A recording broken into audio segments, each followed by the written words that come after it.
Welcome to Dr. Khanna's Returning Youth Show, where we're returning youth and young adults back to a productive life after incarceration. Please visit returningyouth.com and donate today. That's returningyouth.com. We are live on the radio to over 30 million homes on WPAT 930 AM every Friday from 3 p.m. to 4 p.m. Eastern Time. And we're streaming live on Facebook at facebook.com/returning youth. We're also on YouTube. Just search Returning Youth and you'll find us on YouTube. Dr. Khanna is an attorney, a child safety advocate, a servant of the underserved, and a champion of the nonprofit Voice of the Kids. Dr. Khanna launched his post incarceration Juvenile Justice Reformation Act initiative, also known as the Returning Youth Initiative. Dr. Khanna saw that the Reformation Act did not adequately care for ex offenders once they were released, and he decided he would address this with his Returning Youth initiative by providing post incarcerated individuals with housing and training, doing the required medical and psychological assistance needed to secure a job, build their careers, and greatly improve their lives. I'm your host, Angelica Robinson. I don't have Rafael Alvarez with me today, but I do have my co host, Ryan Fagan. Thank you, Ryan, for being here. I'm so grateful you're here. Oh, And absolutely. It is yes, good to be with you again, Angelica, in a different role this time, but I love it. yeah, yes. Um, and Ryan actually does a lot with the Returning Youth program, especially on our legal side. But today he is on the show with me. And we will hear a little brief word from Dr. Khanna, but not quite yet, as soon as he gets here. So let's talk, Ryan. What is going on? I know we've got some updates. We've had a lot of big things that happened over the past 2 weeks that we weren't able to talk about, but I mean, we can share some stuff now, right? Oh, we got a lot brewing now, Angelica. It is exciting. It's very fun. We're opening up new facility or getting ready to open up new facilities. We're talking to folks in all sorts of different places all across the country. But the big news was we were able last week to open up our first business for a post-incarcerated individual. We opened up Marvel Vision Center in Hamilton, Montana. We have a post-incarcerated individual who came to us. She was an optician. She's running a vision center. It's a phenomenal situation. She's able to help her realizing her dream of doing that and bringing that business to the community, providing opportunities for other post-incarcerated folks in the community and around, and most importantly, providing hope and inspiration for people across the country that this can happen. This can be their future, and it's so exciting to see this happening. Because as Susan opened up her place in Marvel Vision Center, she also was inspired that, hey, while people are there getting their eyes checked out, she opened up a coffee shop bistro running along with it. So she's got that going as well inside the building. She got the 3142 bistro that's operating inside the Vision Center. It's a lot going on out there. It's just been a whirlwind of excitement, and we're real happy to see it. And so, and we're bringing these kind of things. This is, she's doing this, packing people in. She's been busy with appointments starting at the end of last week, all through this week, and just providing service to the folks in Hamilton and surrounding areas, and also just able to as I said, bringing hope to people and seeing this, that what we talk about, what you and I talk about, Dr. Khanna talks about, putting it into action, letting people see, that there's a whole lot more going on, a whole lot more that people can offer than what they believe about themselves sometimes, and what society lets them feel. And so it's exciting, and we're getting ready, we're looking at trying to do the same type of things in Las Vegas, Houston, Baltimore, Philadelphia. Going to try to get some things, in different businesses in Chicago, Gary, Indiana, Indianapolis, Indiana, Louisville, in Cincinnati. There's just it's every place in the country has the need, and it's just so exciting to be able to report that, hey, this is what we've talked about, what we've been planning, and what we've been preaching about and hoping for and praying for, and all of this stuff is coming to fruition. We're seeing that what Dr. Khanna's vision is unfolding right in front, right before our eyes, that we can offer new hope and to communities and to individuals, and it's such a powerful experience. Wow. Wow. Like seriously.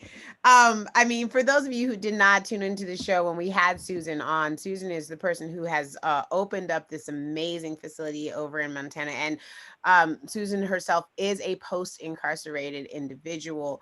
And she actually was able to get her optometrist license while she was incarcerated. Well, not the license, but she was No, studying she's an optician. She's an optician. Yeah. excuse me. Yes. She's an Yes. optician. I apologize. And she was able to study and do her coursework while she was incarcerated. And as soon as she was released, she was able to then get her license to move forward to open up this facility. Yeah. And what an amazing story that now and it took some hard work, it took some planning, it took a couple of years of really clear planning and working with team members to really get this off the ground. And now it is they have opened their doors, and they are available if you need to go and get your eyes checked, if you need some glasses. And so it is such an amazing, quite literally a dream come true, for someone to be able to be post incarcerated, to own their own business, and to help other post incarcerated people find employment, build a career, and build a really stable lifestyle for themselves. Yeah. It's an inspiring story. Oh, absolutely. It's amazing just to see the struggles that, as you said, Susan was on, a few weeks back, and just telling her story was just heartbreaking at times, and then but very inspiring. And then just to see that through her work, through the work of everything, and the team members we have in Montana, as well as our, Dr. Khanna and everyone else, to make this happen. To and that's the wonderful thing, and the community out there is rallying around her and this initiative, and they see the need, they see the opportunities that it presents, they see the hope that it brings to others. And it's just, it's what we do this for. That's what it's about, is to see, to see people have that, make Yeah. that change. Because Susan's always, she's a dynamic, wonderful person.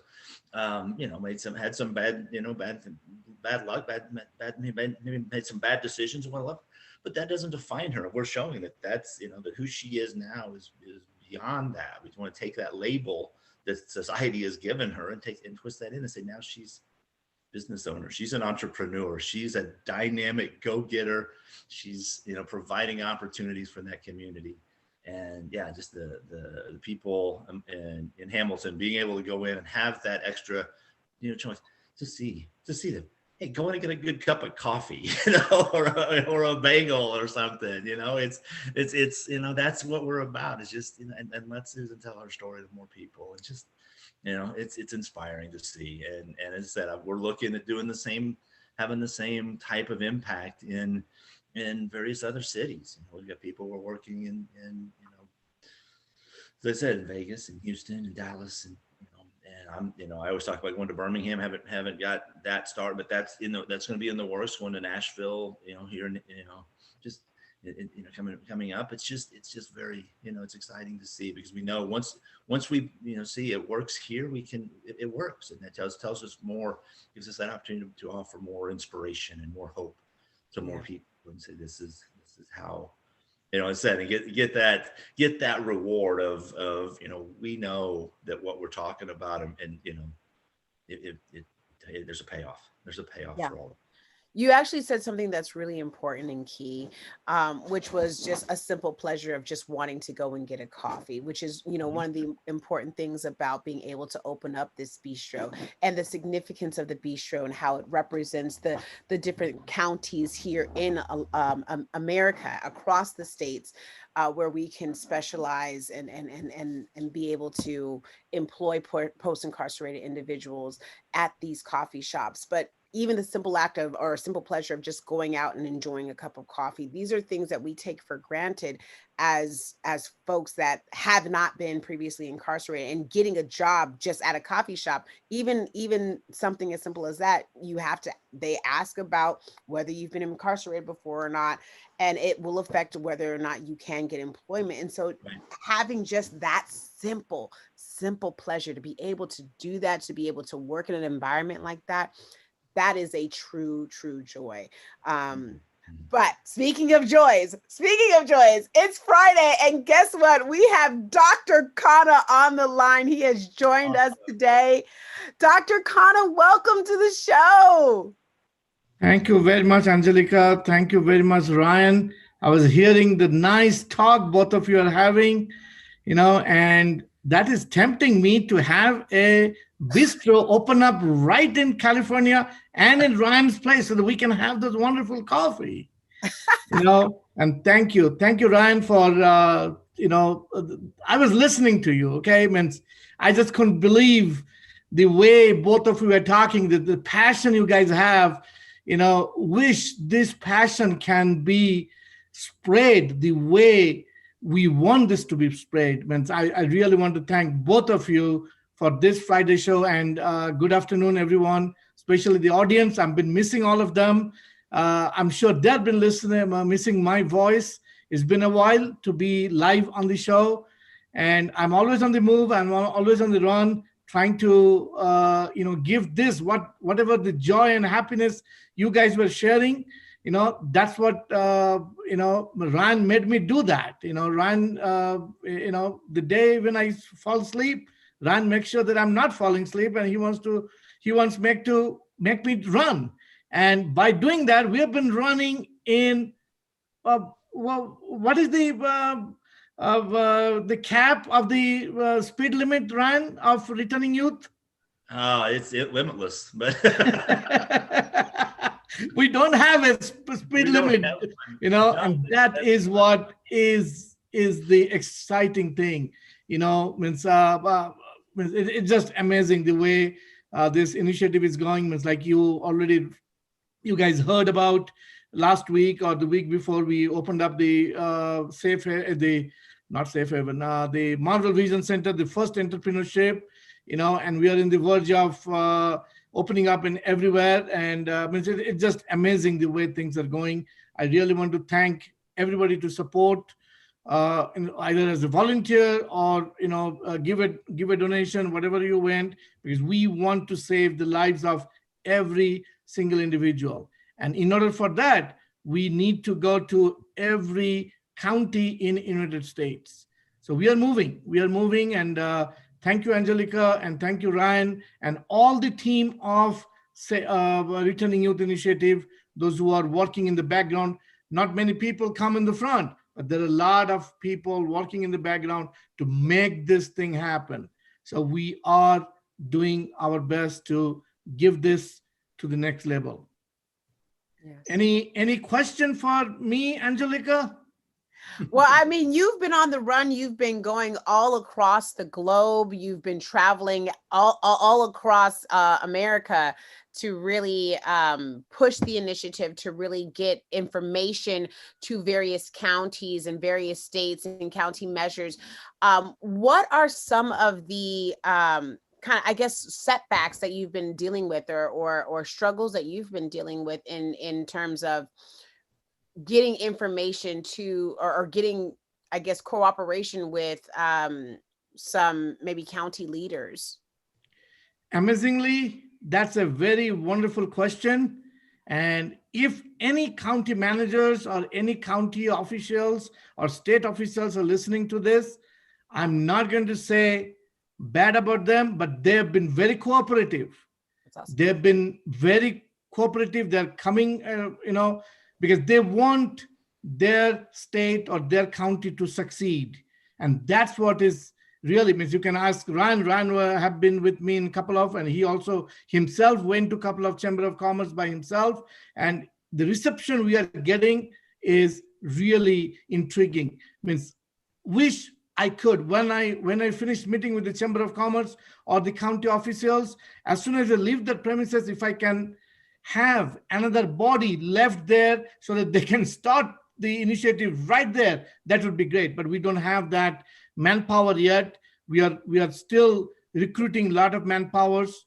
But yes, to specifically answer your question, the setback, there is no setbacks and there is no challenges. They have been very, very cooperative with me.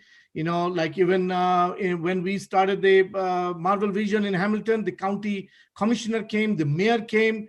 Means they all, every single officials, they came in to see, wow, you made a post-incarcerated individual to own a business and run it, and that's unheard of. Okay, and you're doing it. That's so yes, we are getting a lot of. Means currently, I've been traveling between Idaho and Utah. And it just and next week we'll be going to Washington D.C. And hopefully we can put our first initiative, safe haven, or at least an initiative office in Washington D.C. next week. Let's see how that happens. So you'll be in DC next week? Correct, on Tuesday. On Tuesday, there's going to be a rally going on, a ginormous rally on the 28th. Seriously? Seriously. Okay. About 10,000 maybe we can convert that rally to returning youth rally. Yeah, it's for voting rights, because so many people are and which of course affects post-incarcerated individuals or actual or those that are currently incarcerated. That's 28th. Yes. You said 28th? 28th, yeah. Yeah, but I'm going on 24th. Oh, so you'll be gone by then. I'll be back by then. Oh, okay. Gotcha. Yes. There's a lot of folks gonna be in DC. Well, you are planning to come to DC on 28th? No, I'm not. Don't come. Oh, not anymore. I was, but not anymore. No. I know you lived there, right, in DC? No, I'm in Los Angeles. No, you lived there before, right? I used to. Yeah. I did. I used to live in DC, right in Northwest. But I haven't been back in about 3 years, not since 2018. So it's been a little minute. Oh, okay. Well, you're not missing much. Changing quite a bit. But so then thank you very much. Unfortunately, I can't stay too long. So I really appreciate, I really want to come and thank both of you and the audience that you guys are supporting a lot. And Angelica, you always look great. You are an inspiration to this radio show and to the public, those who are listening to it. And Ryan, as usual, you have a nice smiling face, look young and youth. Okay, so stay like that. And I really appreciate all of you to do this. And the background, and no, Sharon Miller is in the background. She orchestrates the whole thing, and and she does a good job. Thank you again. So Dr. Khanna, before we let you go, so you'd mentioned that we haven't been running into a bunch of setbacks. What type of support have you seen from community members or community leaders, state official leaders? What kind of support have you been seeing regarding the initiative, or what kind of things should we be looking for or asking for from our state leaders? What are your thoughts on that? Well, the very first thing is that they do connect us to the right people to whom we should talk. They do connect us with even private people from the community, those who have a foot in the community, like businessmen or Chamber of Commerce or whoever, and they do connect us to them. And they extend their help, that if you guys need any help in regards to organize any meetings, organize anything, then they would be supporting us. So we, as I said, we did not get any setbacks. So they have been very cooperative, And we'll see down the road once we start setting up the things, what challenges we'll face. I'm sure we'll face challenges, but when we were setting up in Montana, we did not get any challenges. Rather, the mayor, the community, they were coming and helping us and promoting us. So I don't see, because we try to work with them. We don't try to work against them, because it helps them.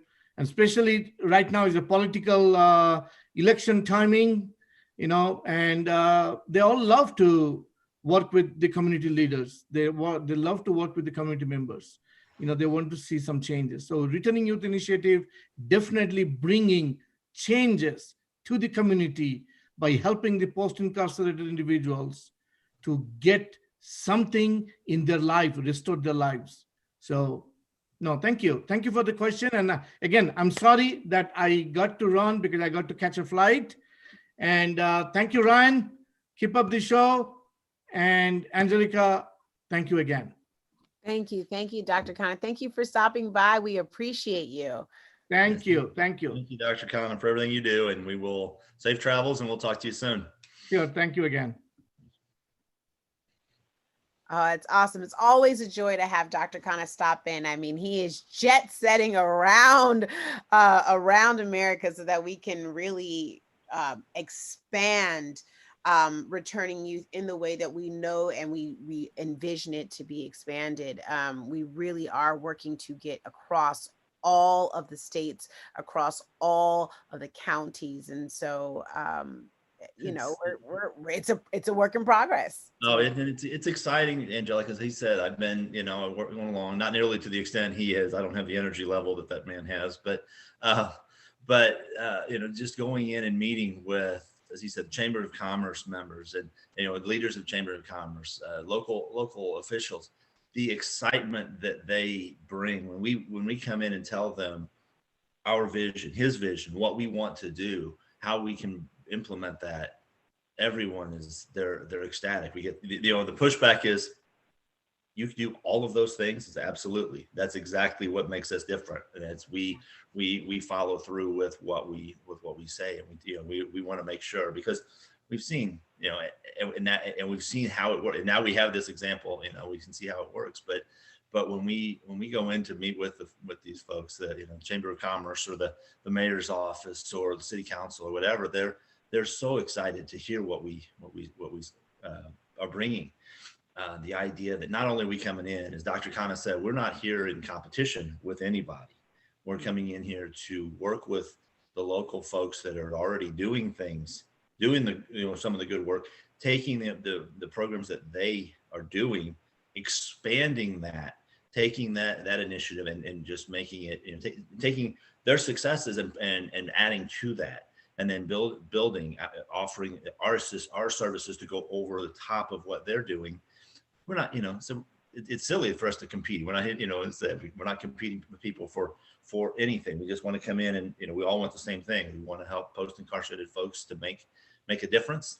We want to make a difference in their lives and let them make a difference in their communities.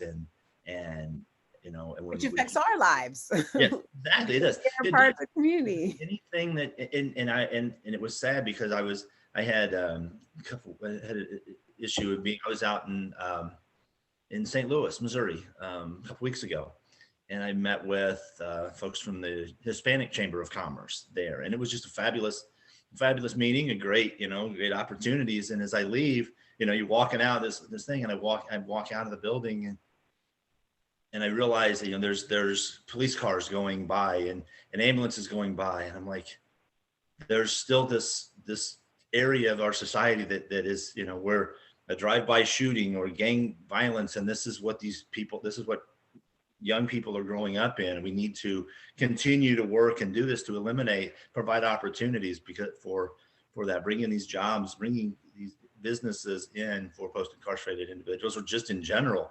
We need, more people to bring businesses into these communities that have been struggling, that have been neglected, for lack of anything else, and they, we need to bring these in and give citizens, people in these live and work in these areas, that opportunity to see it and be in a safe environment. Give them hope, give them opportunities for growth, and you just see you see this, and that was a subtle reminder to me of no matter how big, what we're doing, there's still always that need. And, unfortunately, but we can still do this, we can grow and we can make things happen.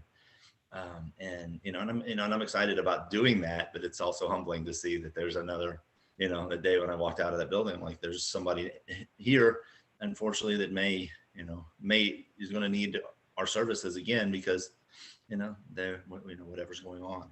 And I just hate, you hate to see it, but at the same time, we see the positive impact that we can have, and the opportunities, those communities have been so receptive to what we're trying to do and what we want, because they, as I said, we all want the same thing. I think that as we continue to build on an initiative like the Returning Youth Initiative, and as we continue to get more donations, and it is my hope, and I hope if anyone is any politicians or state officials that are listening to this show, it is my absolute hope that there can be some type of state funded programs that would actually help or partner with the Returning Youth Initiative, so that we could kind of have guaranteed funding to really, really, really have a deep foot within various communities across all of the counties within the country, so that we can really put our dollars, our money where our mouth is, really put those holding our state officials, and those that say they want to see change. We want to hold those individuals accountable and say, okay, let's put these dollars where our mouth is. Let's partner with programs like Dr. Khanna's Returning Youth Initiative, where, because the Returning Youth Initiative, we're doing the work. They don't have to do the work. They just have to help with the funding. We just need the money. Right. Invest the money. And that is my true hope that they really see the value in what the Returning Youth Program is doing, because it isn't like other programs. This is a program that focuses on mental health as a priority, in order for people to then align themselves in the right way to physically be a better citizen, physically be a better resident, physically be a better community member within the area and county in which they live in. Absolutely. And that's what we look at is, and as you said, is, we knew, we always are, as any nonprofit organization, we're always in need of donations and volunteers and that type of thing.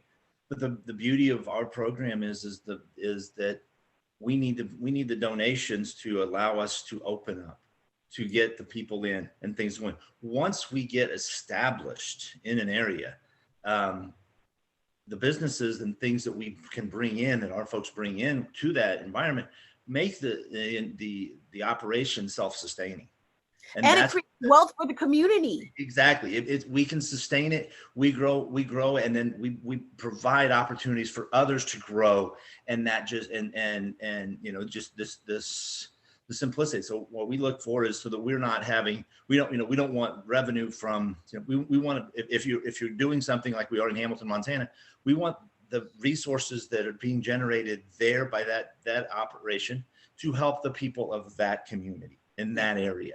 We don't want to be going in and say, okay, great, Montana, you're doing a great job. We're going to take that money and go to Las Vegas, and we're going to open up in Las Vegas, and we're going to take Las Vegas. And again, it's one big operation, it's one big initiative going across the country. But if an organization is putting in the time, we want to help that community doing its thing. And so that's what we're asking. What we're always seeking is to get, as you said, state funding that's available to help us get our initiative up off the ground, to acquire buildings and facilities for us to operate our safe haven locations, and to operate to get the businesses started and get these things on, and going. And as we found in a lot of places, the communities themselves, they rally around it, and they're willing. And we come in and say, this is what we are, this is who we are. We've been successful in getting that, getting on a smaller scale, getting those things funded. but it's so, but as you said, if we can get that, because there's money out there in various places that, states, the states and local communities have. If we can get that, get some of that to just help us get our feet on the, get our feet on the ground in your area, well, it's more than makes up for it. And that's what it's about, is, just giving that opportunity, the hope. The we see money being spent on a lot of programs that don't offer nearly what our program does. And it's, we just want to, we encourage anybody that, that wants to, is able to, reach out to us, reach out to, to me, to our, to our website or anything else. And just, as I said, we're always looking for that. Volunteers, donations. If you have any questions about this, we want to just, we want to continue to grow. We've got so many opportunities, so much need in our country. And we talk about, there's 3,142 counties in the nation, and every one of them has its unique challenges, it has its unique struggles, and we want to be present. And in various states, we are partnering with other established community organizations that Yes. have been doing work like this for the past 20, 30, 40 years. There are areas that we are actually building those partnerships. Who was the gentleman that we interviewed? Oh, I want to say about a month ago, he came out with a book on Amazon. It was incredible. So he had an incredible story. But I know that we've been working with Yeah. his organization to partner with The gentleman in Nashville, or the Nashville. I think he is in Nashville. Yeah. yes, Thank yeah, you. Robert Sherrill is one Yes, of our, exactly. Thank you. yeah. That was exactly what I Yes, was thinking. we have, yes, we were introduced to Robert and what his organization has been doing in Nashville. We went and met with him, and it was just, it is, as you were talking about earlier, there was absolutely no competition. We went in, sat with him, and his eyes lit up, and he's like, what you guys are talking about doing is exactly the plan of what I want to do. I don't have the resources, or, he says, you have the ability to take what I want to do, make it bigger, and take it across the country. And just that, and as we told him, we're not in competition, and it's so amazing to see because there are people, there are success stories out there. There are people that are doing amazing things Yeah. on a local basis or a statewide basis. And we want to take those, add to those, put those all together, and just that the power of what of our initiative, and Dr. Khanna's what he's doing, and take all of these the gains that are being accomplished by these local these organizations, spread that across the country, because everybody needs to, if we work together, many hands make light work, right? Is that what they say? Yeah. Makes it and easy. and, it, and it's also the working smarter, not harder mentality as well. I mean, it really is not about the competition of a conglomerate or a monopoly in terms of having this idea or business or whatever. It's all about partnership and reaching across and really finding those areas, those established businesses in various counties, to where we can partner with them, expand those programs. But in order to do so, we of course need to have, one, the support of legislation, the support of the state, the support of the counties, and funding. And on every level, there's separate funding pots. Like on a super hyper local level, neighborhood councils, they have dollars to spend within those neighborhoods. And when you get a little bit bigger than that, you're on the city level. The city has its own little pot of money. The county has its own pot of money. The state has its own pot of money. And of course, the federal government has its own pot of money. And so you're looking at these various levels of pockets where we can have opportunities for grant funding, for opportunities for community development and building.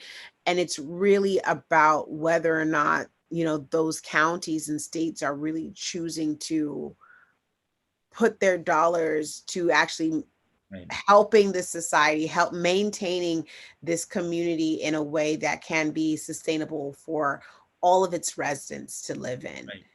Absolutely. Yeah, because what we're doing, as you brought up earlier, is, what makes Dr. Khanna's initiative unique, I think, is the combination of that's addressing the mental health issues, helping these post-incarcerated folks and their families and society as a whole come to grips with the idea that we've got a large segment of society that has been overlooked. They've been ostracized.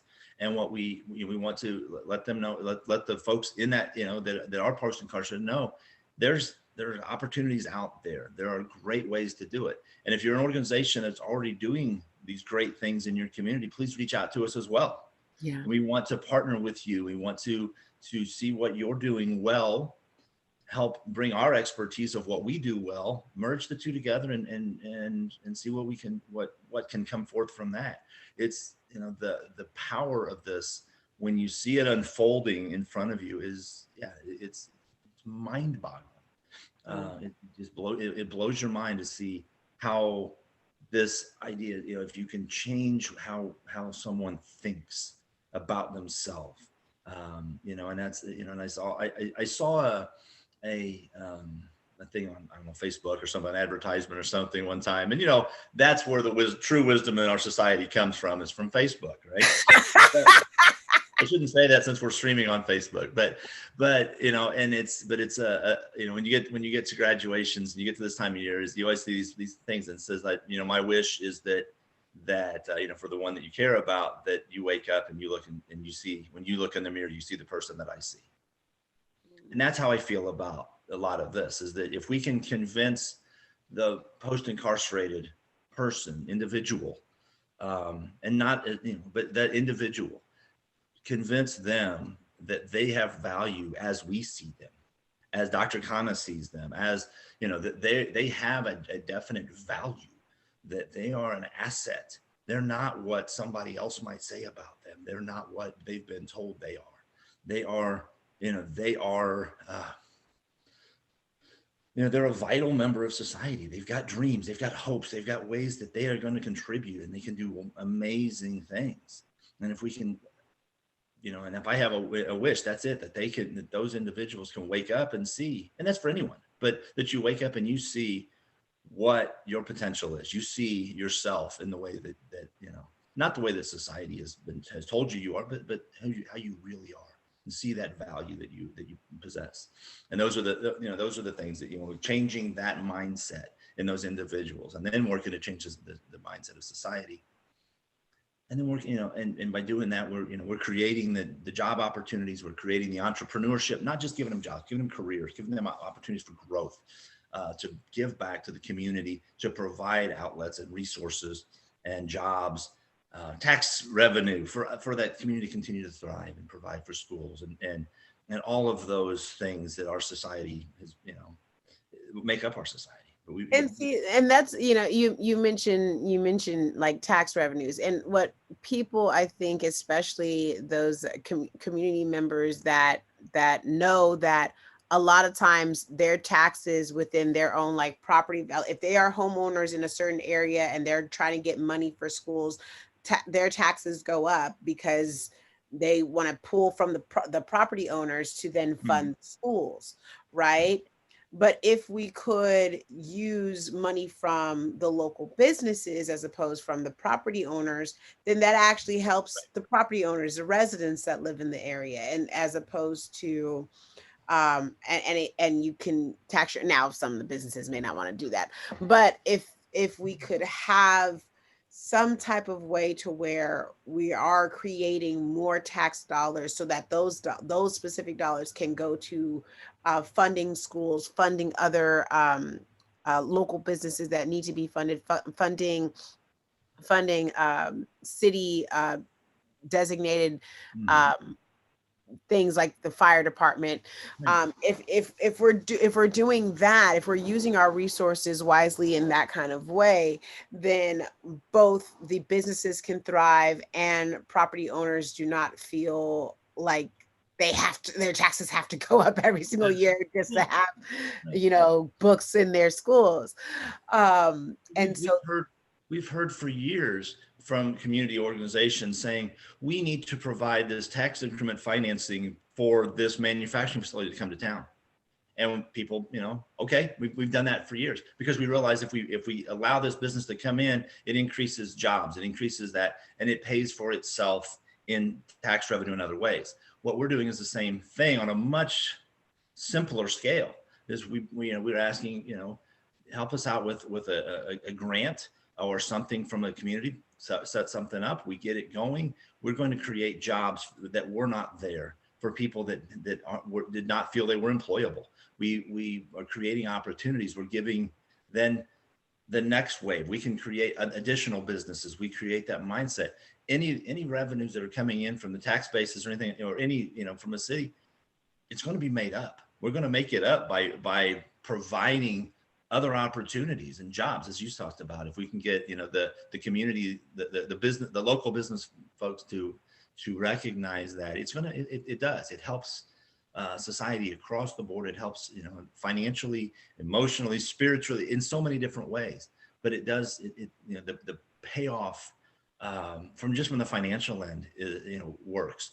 And we're, I don't want to go through, paint numbers and that kind of thing with that, but it does. It's, we come in and say, okay, there's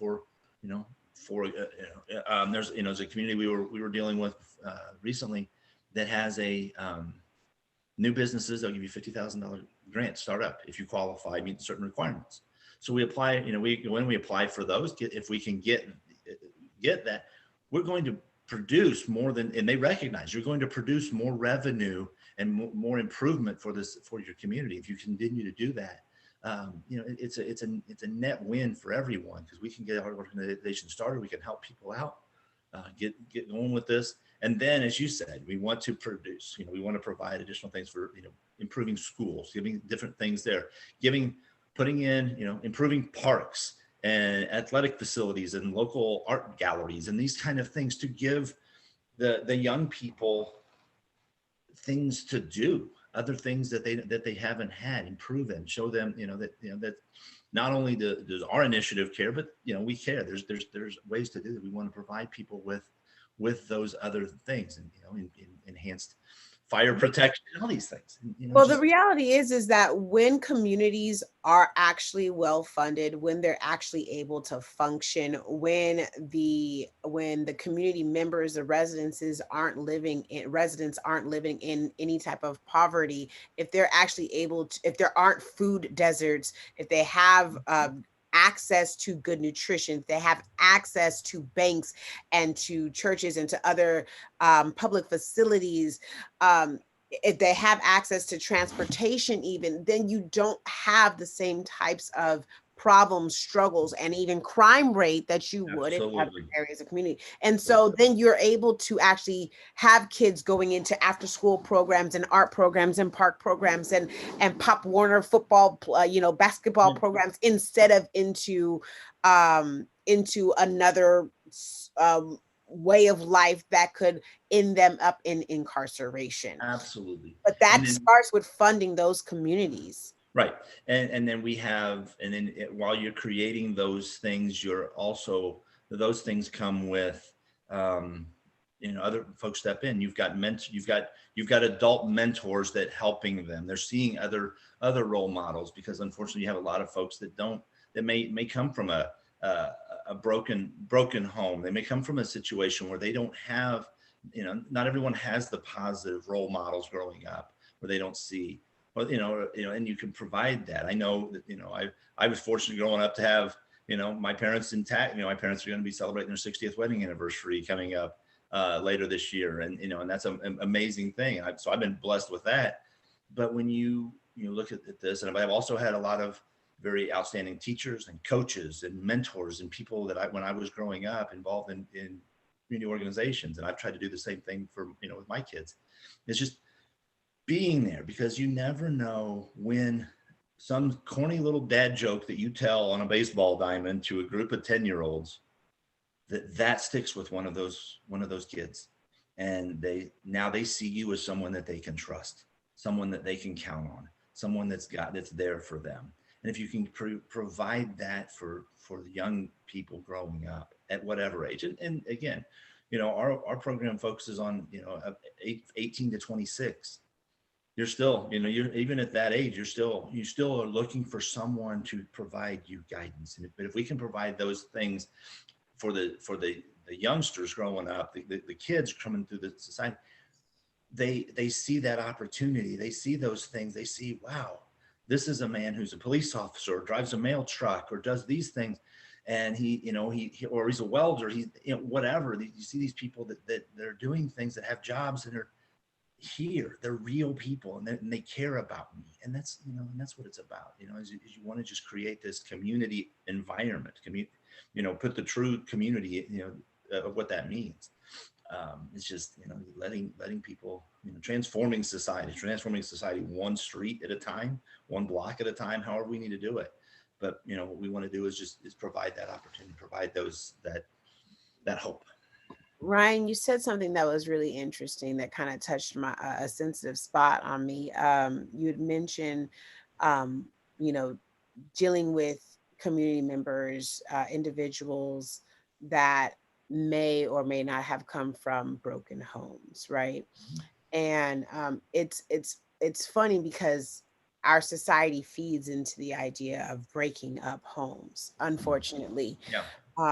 And so, when you have over policing in various areas and they're simply just waiting and searching for people to Yeah. do something wrong so that they can then snatch them up and incarcerate them. And now our society has created that broken home. Right. um you have, so I have a sensitivity to that. I did not grow up in what you would call a quote unquote broken home. I had a very traditional household. Both of my parents are still married to each other after 47 years. They've been together a long time. But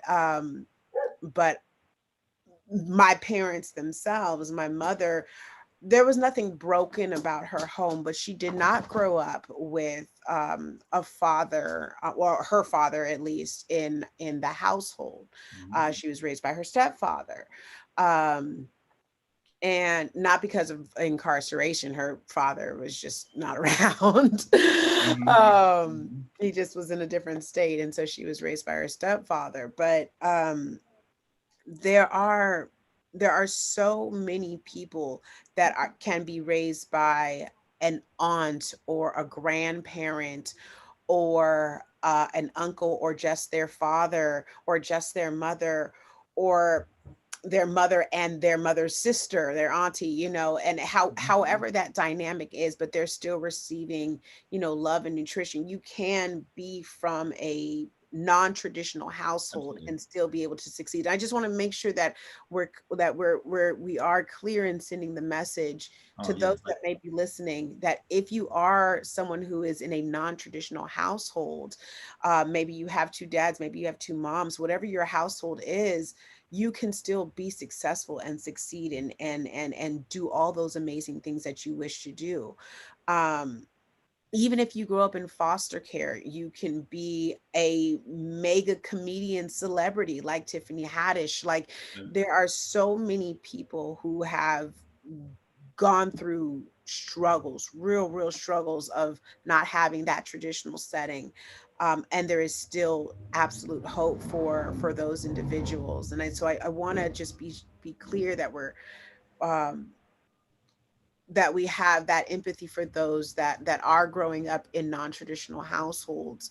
um but with the idea that there is the brokenness, and when I think about brokenness, I think about actual societal functions that are causing a Mhm. household Mhm. to be broken, Yeah. right? And so when you do have over policing in areas, or when you do have um that mom who's trying to feed her kids and she's working two jobs and she still can't afford to keep lights on, and because of a past due bill, now or because of a unpaid parking ticket or whatever, now she's got a warrant, and now she has to go to jail, and she has a 7-year-old kid that can't be alone in the house by themselves, so now that child is now in foster care.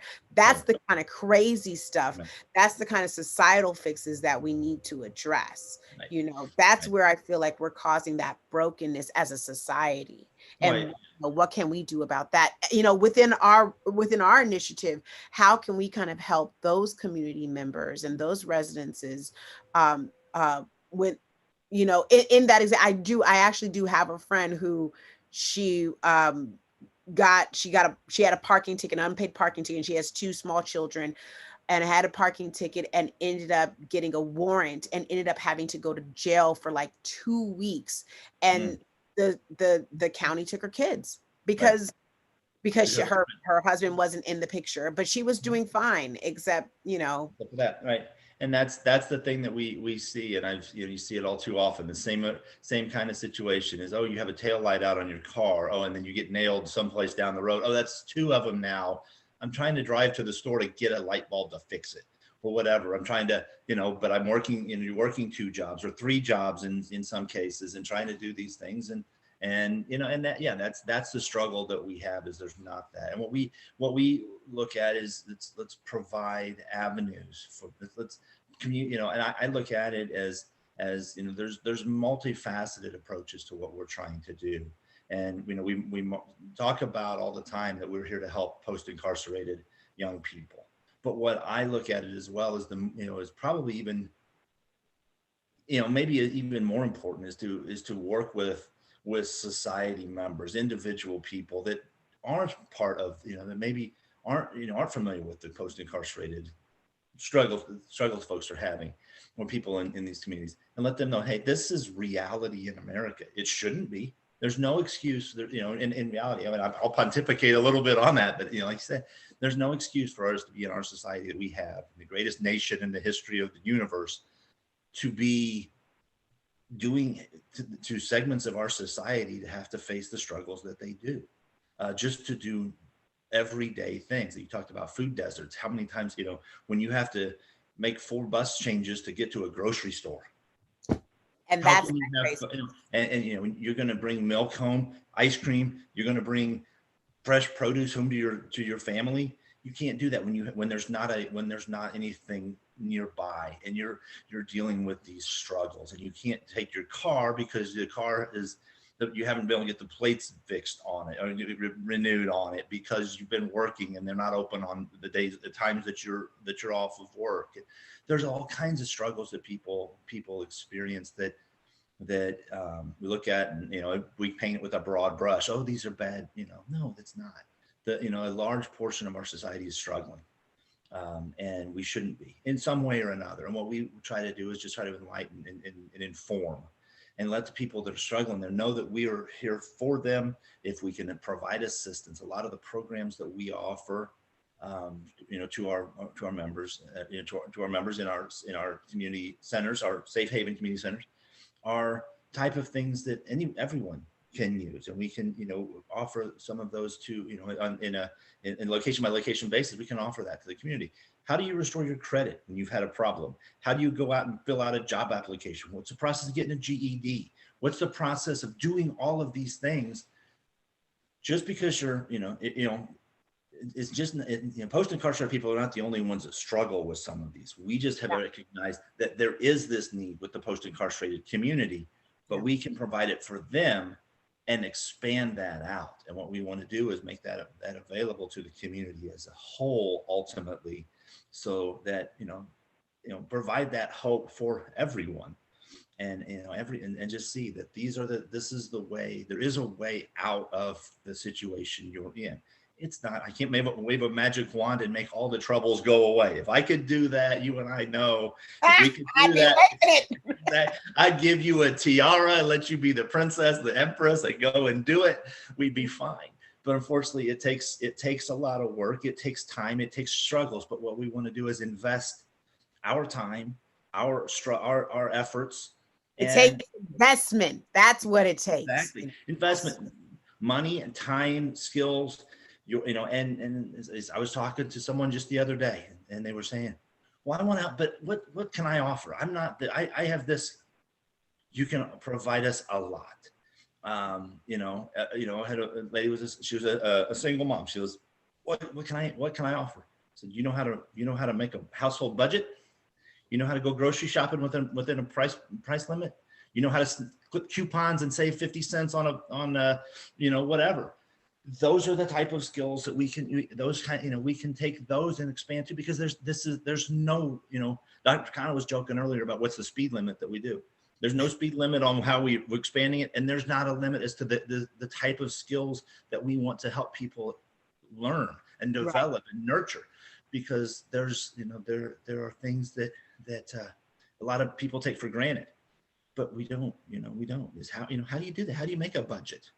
I shout out to single mothers, or shout out to single parents really quickly, seriously, because I have seen single parents take $100, literally $100, and stretch that for one whole month to feed themselves and 2 children. Right. $100.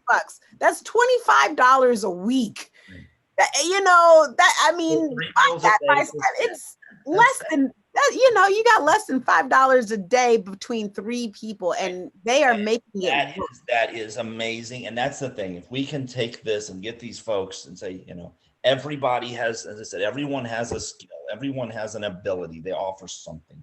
And we want to give anybody that wants to help, anyone that's interested in helping Dr. Khanna's initiative, reach out to us, please. You go to our website, you can find that there's a link to donate money, volunteer. There's all these things. But I'm taking your final speech from if I talk about this now. So you do such a great job of discussing all of that. I don't want to take that away from you. But no, there's don't if our listeners, the folks who are listening, people that are viewing what we're talking about here, there isn't, like they always, the teachers used to tell you in school, there's no bad question to ask.